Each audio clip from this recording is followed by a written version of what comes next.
노윤호 변호사 연결해서 얘기 나눠보도록 하겠습니다. 변호사님 안녕하세요. 네, 안녕하세요. 네, 더 글로리 파트 2 다 보셨습니까?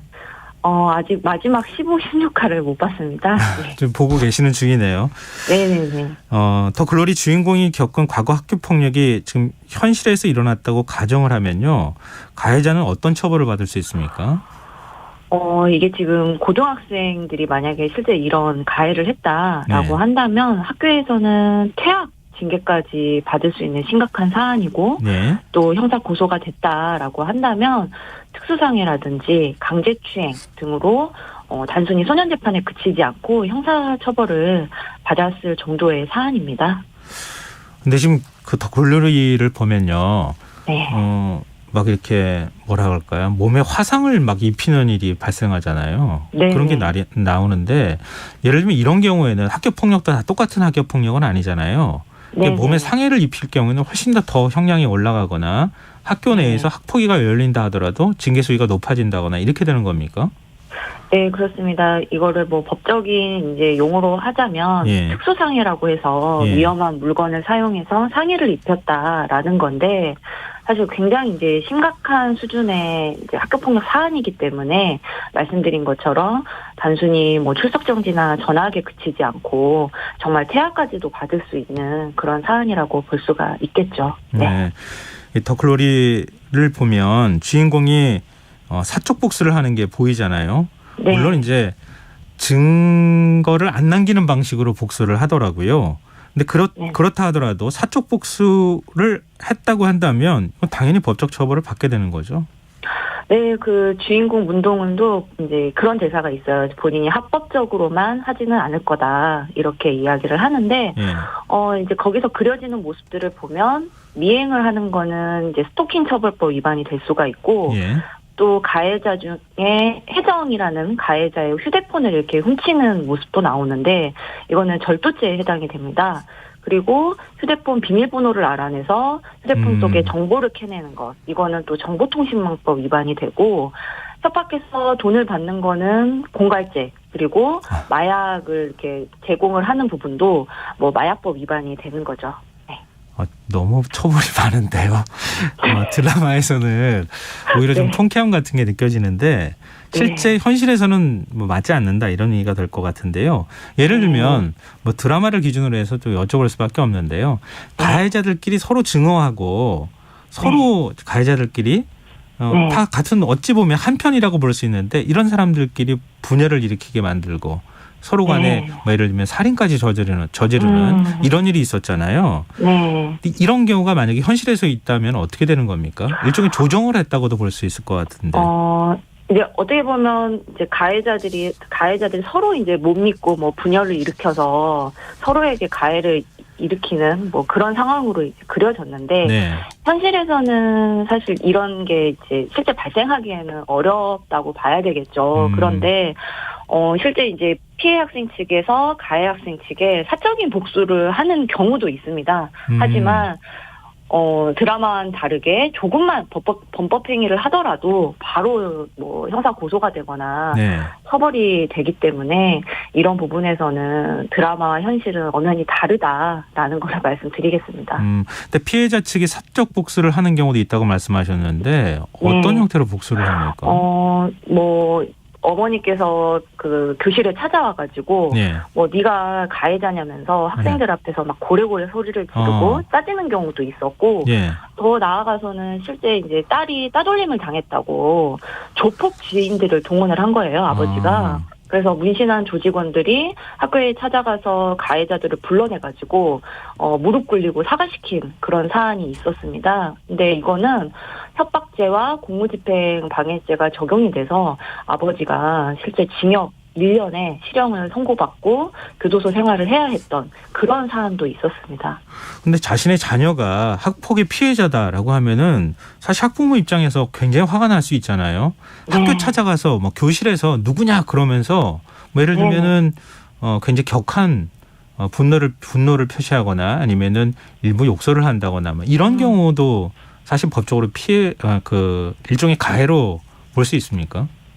네, 그렇습니다. 그 말씀하신 것처럼 이제 감정이 격해져서 폭력을 행사하게 된다라고 하면 이거는 어른이 이제 아이를 가해하는 경우가 돼버려서 오히려 뭐 피해 학생인 자녀가 어떤 피해를 입었는지 이 사건은 흐려져 버리고 어른이 아이를 가해한 요 사건의 가피해자가 이제 뒤바뀌어져 버리는 거죠. 그래서 자녀가 제대로 보호받지도 못할 뿐더러 심지어 그 피해 학생 부모가 학교폭력으로 신고를 당하거나 심지어는 아동학대로 신고가 돼서 뭐 처벌까지 받는 그런 사례들도 있기 때문에 저는 학부모님들께 절대 가해 학생을 만나려 하지 마시라. 이렇게 말씀을 드리고 있습니다. 그렇다면 학교 폭력이 발생했을 때 피해자 입장에서 어떻게 대응하는 게 현명합니까? 정말 사적 복수는 드라마에서의 이야기일 뿐이고 자칫 이제 본인도 가해자가 될 수 있기 때문에 제도권 내에서 학교폭력 신고를 해서 사건을 공론화하고 그래서 이에 따라서 피해 학생은 보호 조치를 받고 가해 학생이 징계나 형사처벌을 받게 하는 것이 최선이다라고 말씀드리겠습니다. 근데 자신의 자녀가 어디서 맞고 왔는데 따끔하게 한마디 뭐 훈계 같은 거 정도는 할 수 있지 않을까요? 그것도 문제가 됩니까? 물론 뭐 그 아동 학대에 해당되지 않는다고 인정되는 사례들이 많은데 일반 부모님들 입장에서는 전문가가 아니기 때문에 자신의 행동이 이게 범죄나 아동 학대가 될 수 있는지 안 되는지 판단이 이제 어려운 경우가 대부분입니다. 실제로 피해 학생 어머니가 이제 학교폭력 사실을 확인하겠다. 내가 가해 학생에게 직접 진술을 듣겠다라고 해서 반복적으로 가해 학생에게 접근을 했다가 아동학대죄로 벌금 500만 원 형이 내려진 경우도 있었고 또 등하굣길에 가해 학생의 그 가해하는 모습을 증거로 잡겠다고 사진 촬영을 했다가 이것도 마찬가지로 아동학대로 벌금형을 받은 사례도 있습니다. 그래서 이게 뭐 그래 내가 우리 자녀 위해서 벌금형 받더라도 이렇게 해야겠다라고 생각하실 수도 있지만 부모님들 입장에서는 경찰 조사에서부터 검찰을 거쳐서 형사재판까지 받게 된다라고 하면 정말 일상생활에 정신적으로 피폐해질 정도로 부모님들이 많이 힘들어하시거든요. 그래서 그런 점에서 단순 벌금형에 그치는 거는 아니다 하는 부분을 말씀드리고 싶습니다. 근데 지금 학폭의 가해자가 돌연 이제 피해자로 위치가 바뀌는 거잖아요. 만약에 그렇게 해가지고 고소를 해서 재판으로 가게 되면 그래도 판사 입장에서 정상 참작 같은 거 좀 할 수 있을 것 같은데 전혀 그렇지가 않습니까? 물론 지금 말씀드렸던 그 사례들도 그런 부분을 종합적으로 판단을 해서 정상 참작이 이루어진 게 이제 벌금 500만 원, 뭐 벌금형 이렇게 되는 것인데 재판부의 입장은 아무리 그런 상황이 있다고 하더라도 학부모들의 이런 행위는 정당화될 수 없다. 범죄를 저질러서는 안 된다라는 입장이기 때문에 그런 부분에서는 아무리 피해 학생의 뭐 부모님이다라고 하더라도 면죄부를 받을 수는 없게 되는 거죠. 사적 복수에 대해서는 재판부가 굉장히 엄하게 보는군요.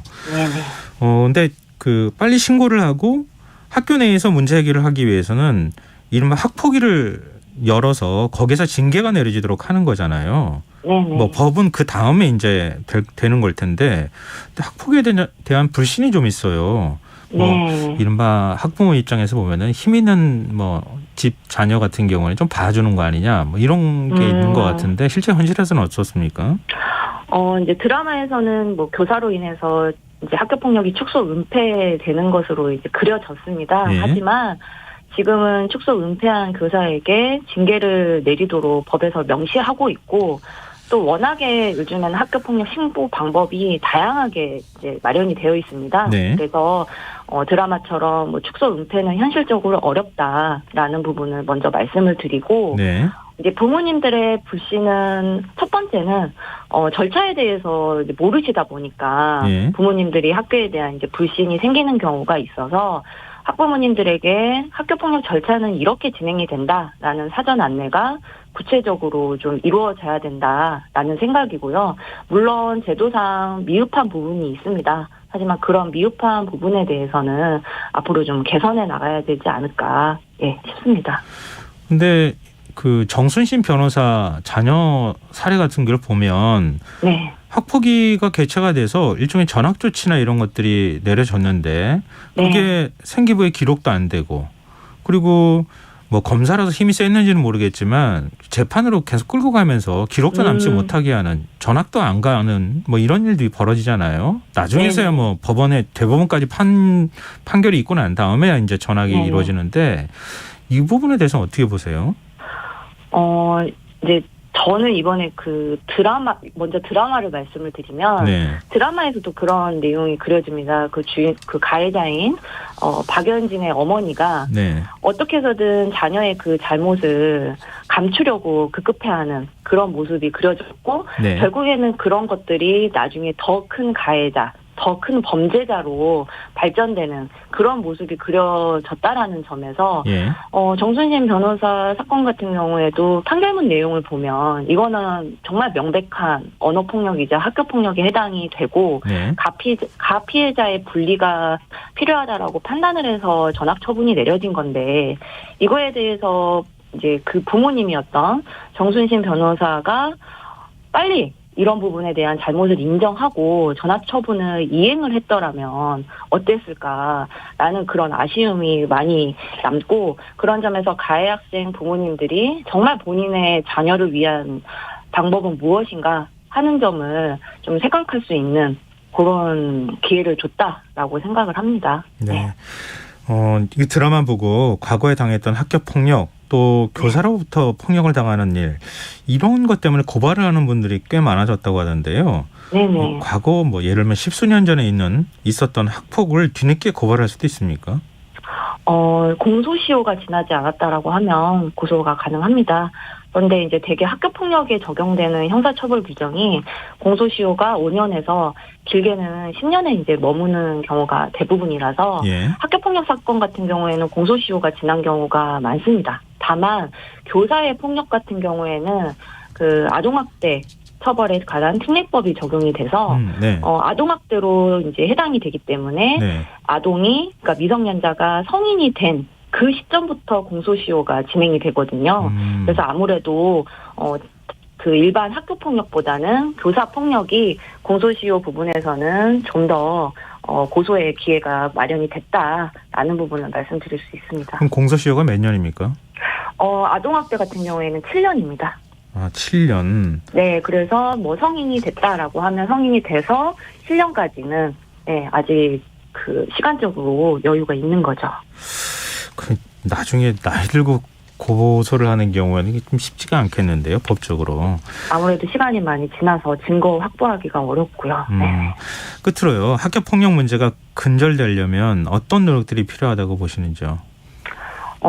지금 학교 폭력 예방에 대해서는 다수의 그 목격 학생들의 역할이 중요합니다. 네. 그런데 목격 학생들에 대한 교육이 없다시피 하니까 학생들에게 가해 학생을 이렇게 지적하고 말리고 민망한 분위기를 만든다면 충분히 학교폭력은 예방될 수가 있거든요. 네. 그래서 학생들에게 서로에게 방어자, 감시자가 되어주고 얼마든지 굳이 용기 내지 않아도 학교폭력 신고를 할 수 있는 그런 분위기 형성이 중요하다라고 생각합니다. 네, 알겠습니다.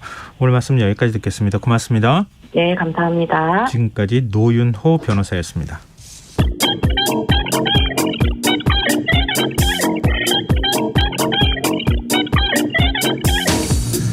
인터넷에서 화제가 되고 있는 이슈 살펴보는 시간입니다. 이슈 이수다.